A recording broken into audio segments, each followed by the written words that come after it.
வணக்கம். அன்பார்ந்த அனுக்கிரகம் தமிழ் சேனல் நேயர்களுக்கு உங்கள் ஜோதிடர் ஜே.எம்.எஸ். சந்திரமௌலியின் பதிவு. இந்த பதிவு ஏப்ரல் 12ஆம் தேதி வரை குருவினுடைய நட்சத்திரத்தில் 3 கிரகம் இருக்கு. கும்பராசியில் சனி, மீன ராசியில் ராகு, மிதுன ராசியில் செவ்வாய். இந்த 3 கிரகங்களும் ஒவ்வொருத்தருடைய லக்னத்திற்கும் என்ன மாதிரியான பலன் தருதுங்கிறத பார்க்க இருக்கும். இந்த பதிவில் கடக லக்னத்திற்கு 12ல் செவ்வாய் இருக்காருங்க, 8ல் சனி இருக்காரு. அட்டம சனி, விரயத்தில் செவ்வாய். செவ்வாய் வக்கரகதியில போயிட்டு இருந்தவர் இப்ப நேர்கதியில போயிட்டு இருக்காரு. அதனால நம்ம ஜென்ரலா எப்பவுமே சொல்ற மாதிரி 4, 8, 12 ஆகாத ஸ்தானம் தான். 8, 12ல 2 பாவ கிரகங்கள் இருக்கு அப்படிங்கிறது நம்ம கொஞ்சம் யோசிக்க வேண்டிய விஷயம்தான். அதே மாதிரி ராகு என்ன பண்றாரு, 9ஆம் இடத்துல அவரும் குரு நட்சத்திரத்துல இருக்காரு. அப்ப பூரட்டாதியில சனியும் இருக்காரு, ராகுவும் இருக்காங்க. ஆனா ராகு 9ல் இருக்காரு, சனி 8ல் இருக்காரு, செவ்வாய் 12ல் இருக்காரு. பட் இதுக்காக நம்ம பயப்பட வேண்டிய அவசியமே கிடையாது. காரணம் என்ன அப்படின்னா, குருவனுடைய நட்சத்திரத்துலதான் இவங்க இருக்காங்க. அது நமக்கு ஒரு பிளஸ் பாயிண்ட். அப்ப இந்த கிரகங்கள் 8ல் இருந்தாலும் 12ல் இருந்தாலும் 11ஆம் இடமான லாபஸ்தானத்தை தான் இயக்குறாங்க.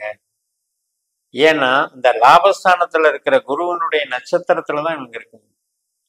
அதனால நிச்சயமாக நல்லது நடக்கும், எதிர்பாராத நன்மைகள் நடக்கும், எதிர்பாராத ஒரு பொருள் வரவும் நடக்கும், உறவுகள் சார்ந்த நன்மைகளும் நடக்கும். இப்ப 12ஆம் இடம் அப்படின்னா நம்ம மூலதனம் சம்பந்தப்பட்டது, நாம எப்பவாவது யாருக்காவது பணம் கொடுத்துருப்போம், அது சம்பந்தப்பட்டது, நம்முடைய ஆராய்ச்சி கல்வி சம்பந்தப்பட்டது, வெளிநாட்டு தொடர்பு சம்பந்தப்பட்டது, இதெல்லாம் 12ஆம் இடம் தான். ஸோ இந்த 12ஆம் இடத்துல இந்த வெளிநாடு தொடர்பு அல்லது வெளிநாட்டுக்கு பிரயாணம் போறது அல்லது மூலதனம் பண்றது, இது சார்ந்த விஷயத்துக்கு கொஞ்சம் தடைன்னு எடுத்துக்கணும். அதே நேரத்துல அசுபமான விரயங்கள் ஆகாது, ஒரு கெட்ட செலவுகள் வந்துடாது, ஒரு ஆக்சிடென்ட்னால விபத்துனால அல்லது தண்ட செலவு அப்படி வந்துருச்சு அப்படின்னு நினைக்கிற அளவுக்கு ஒன்றும் இருக்காது. காரணம் இந்த குரு காப்பாத்துறாங்க. அப்ப இதெல்லாம் எப்படின்னா உறவுகளுக்கு நல்லா இருக்கு, மூளை உழைப்புக்கு நல்லா இருக்கு. ஒரு கம்யூனிகேஷன் லைன்ல இருக்கீங்க, சிறப்பா இது வேலை செய்யும், ஒரு உங்களுக்கு அங்கீகாரம் வாங்கி தரும். உங்களுடைய நாலேஜுக்கு நீங்க செய்யற வேலை மற்றவர்களால பாராட்டப்படும். அதே போல ஆவணங்கள் சம்பந்தப்பட்டது, டாக்குமெண்ட்ஸு, விசா சம்பந்தப்பட்டது, இது போல ஒரு கலைத்துறை சம்பந்தப்பட்டது, செய்தி விளம்பரத்துறை சம்பந்தப்பட்டது, இதுக்கெல்லாம் நல்லா இருக்கும். அக்ரிமெண்ட் போட்டுக்கலாம், இடம் விற்கலாம், இது மாதிரியான விஷயங்களுக்கெல்லாம் ரொம்ப சிறப்பாக இருக்கு. இப்ப கடக லக்னத்திற்கு இந்த குருவனுடைய தன்மை நமக்கு ஒரு வீடு கட்டுறது, இடம் வாங்குறது, வாகனம் வாங்குறது, இதுல எல்லாம் ஒரு ரிஸ்கை கொடுக்குது. நான் முயற்சி பண்ணேங்க, ஆனா தடையாயிட்டே இருக்குங்க, செட் ஆக மாட்டேங்குது. ஒரு இடம் வாங்கலான்னு பணத்தை வச்சுட்டு அலைஞ்சிட்டே இருக்கேன், கிடைக்கல. அல்லது ஒரு வாகனம் புக் பண்ண இன்னும் டெலிவரி கொடுக்கல. இது மாதிரியான அவஸ்தைகள் கடகலக்னத்துக்கு உண்டு. ஆனால் அதே நேரத்துல நமக்கு உறவுகள் சார்ந்து நல்லா இருக்கு.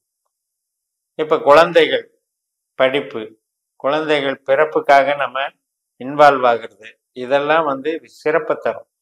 இதெல்லாம் எப்ப நடக்கும், நமக்கு குரு திசை நடந்தாலும் நடக்கும், ராகு திசை, சனி திசை, செவ்வாய் திசை, இந்த திசா புத்தி அந்தர சூட்சுமங்கள் நடந்தாலும் இதெல்லாம் நடக்கும்.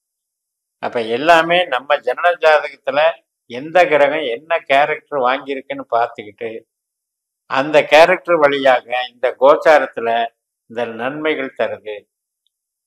பொதுவா 11ல் குரு இருக்காரு அப்படின்னா எல்லா விஷயத்துக்கும் அவர் பெருசா நன்மை பண்ணிடாது. அப்ப நம்ம ஜனன ஜாதகத்துல அவர் என்ன கேரக்டர் வாங்கியிருக்காரு, குருவோட நட்சத்திரத்துல நிக்கிற இந்த சனியும் செவ்வாயும் ராகுவும் என்ன கேரக்டர் வாங்கியிருக்காங்க, அது சார்ந்த நமக்கு நன்மைகளும் தரும், தீமைகளும் தரும்னு எடுத்துக்கணும். இப்ப கடகத்தை பொறுத்த வரைக்கும் வேலைக்கு ப்ராப்ளம் இல்லை. யாராவது ஒருத்தர் ஹெல்ப் பண்ணி கூட, உங்களுக்கு வேலையில சப்போர்ட் பண்ணி கூட நம்மளுக்கு ஒரு நல்ல அங்கீகாரத்தை வாங்கி தருவாங்க. கணவன் மனைவி உறவு சந்தோஷமாக இருக்கும், மகிழ்ச்சியாக இருக்கும். சில பேருக்கு திருமணத்துக்கு வரன் பார்க்குற நிகழ்வுகள் நல்லா நடக்கும், ஆதாயம் கிடைக்கும். ஆயுளுக்கும் பங்கம் இல்லை, ஒன்றும் பிரச்சனை இல்லை. அதே நேரத்தில் பூர்வீக சம்பந்தப்பட்டது, முன்னோர்கள் சம்பந்தப்பட்டது, குலதெய்வம் சம்பந்தப்பட்டது, ஆராய்ச்சி படிப்பு சம்பந்தப்பட்டது, அதுக்கும் சிறப்பாக இருக்கு. இப்ப நம்ம சொந்த தொழில் பண்ணிட்டு இருக்கோம் அப்படின்னா அது சார்ந்த நன்மைகளும் நமக்கு நல்லா இருக்கு. இத்தனை விதத்திலையும் இந்த அட்டம சனியும் 12ல இருக்கிற விரைய செவ்வாயும் நமக்கு ஏப்ரல் 12 வரைக்கும் சாதகமாக இருக்கு. உங்களுடைய ஜனன ஜாதத்துல இந்த 3 கிரகத்துல எந்த கிரகமும் 8ஆம் பாவ உபநட்சத்திரமாகவோ 12ஆம் பாவ உபநட்சத்திரமாகவோ வரவில்லை என்றால் சேஃப்டி. இதெல்லாம் நல்லா நடக்கும். அப்படி வந்திருந்தால் அது நமக்கு ரிவர்ஸா நடக்கும். இதுக்கு உங்க ஜனன ஜாதத்தை கணிச்சு பார்த்துக்கணும். எந்த கிரகம் நம்மளுக்கு 8ஆம் இடத்தையும் 12ஆம் இடத்தையும் ஈக்குதுங்கிறதெல்லாம் தெரிஞ்சு வச்சுக்கணும். இப்ப ராகுவுக்கு வருவோம். ராகு நமக்கு பாக்கியஸ்தானத்துல இருக்காரு, பூர்வீக ஸ்தானத்துல இருக்காரு. இப்ப அவரும் குருவை போல செயல்படுறதுனால நமக்கு கோயில் காரியங்கள், பூர்வீக தந்தை வழி உறவுகள், சகோதர வழி உறவுகள், மூத்த சகோதர சகோதரி வழி உறவுகள், நண்பர்களின் உறவுகள், பொதுஜன தொடர்பு, banking, contract, transport, electronic communication, இது எல்லாமே சிறப்பாக நடக்கும். ஈவன் இப்போ கன்சல்டிங்காக இருப்பாங்க, சில பேர் கன்சல்டிங் பிஸ்னஸ் பண்ணுவாங்க, அவங்களுக்கெல்லாம் மிகப்பெரிய சாதகமாக இருக்கும். அவங்க கன்சல்டிங்லேயே ஒரு மிகப்பெரிய லெவலில் இன்வால்வ் ஆகியிருப்பாங்க. ஒரு ஆலோசகர் மாதிரி ஒரு பெரிய விஷயத்துக்கு ஆலோசனை பண்ணி அதன் மூலமாக சம்பாதிக்கக்கூடிய நபர்கள்லாம் இருக்காங்க. அதன் வழியாக அந்த மாதிரி இருக்கவங்களுக்கெல்லாம் கடகலக்னக்காரர்களுக்கு இது சிறப்பான காலகட்டம். இப்போ உங்களுக்கு ராகு திசாபுத்தி அந்தர சூட்சுமம் நடக்கும்போது மிகுந்த நன்மைகளை தரும்.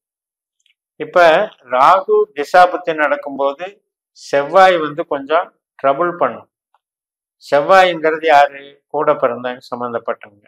அது சம்மந்தப்பட்டதுல கொஞ்சம் ட்ரபுள் பண்ணணும்னு பார்த்துக்கணும். பட் நமக்கு இந்த குரு குருவனுடைய அமைப்பு நமக்கு லக்னத்துல இருந்து நமக்கு 4, 8, 12ல தான் குருவனுடைய நட்சத்திரமே இருக்கு. 8ஆம் இடம் 12ஆம் இடம் அப்படிங்கிறதுல தான் நமக்கு குருவனுடைய 4ஆம் இடத்துல விசாக நட்சத்திரம், 8ஆம் இடத்துல பூரட்டாதி நட்சத்திரம், 12ஆம் இடத்துல புனர்பூச நட்சத்திரம். ஒரே ஒரு பாதம் மட்டும்தான் நம்ம லக்னத்துல இருக்கு. அப்ப இந்த குருவனுடைய இது கண்டென்ட் என்ன அப்படின்னா, கான்செப்ட் என்ன அப்படின்னா செலவு பண்றது. இப்ப அவர் 11ல இருக்கிறதுனால இப்படிப்பட்ட செலவுகள் தவிர்க்கப்படுகிறது. திடீர் பிரச்சனைகள் அல்லது விபத்துகள், ஒரு மிஷின் ரிப்பேர் ஆகிறது, ஒரு வாகனம் ரிப்பேர் ஆகிறது, இது மாதிரியான பிரச்சனைகள் எல்லாம் தவிர்க்கப்படுகிறது.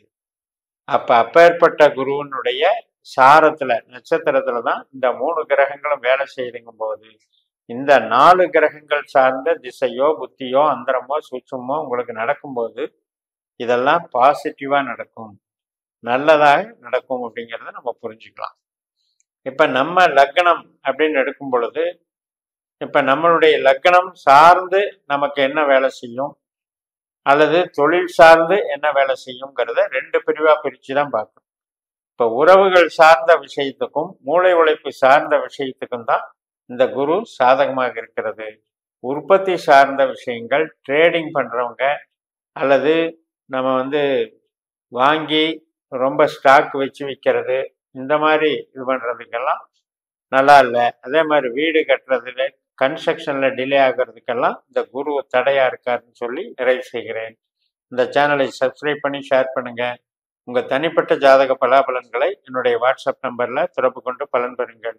உங்களிடமிருந்து விடைபெறுகிறேன். உங்கள் ஜெயம்எஸ். நன்றி, வணக்கம்.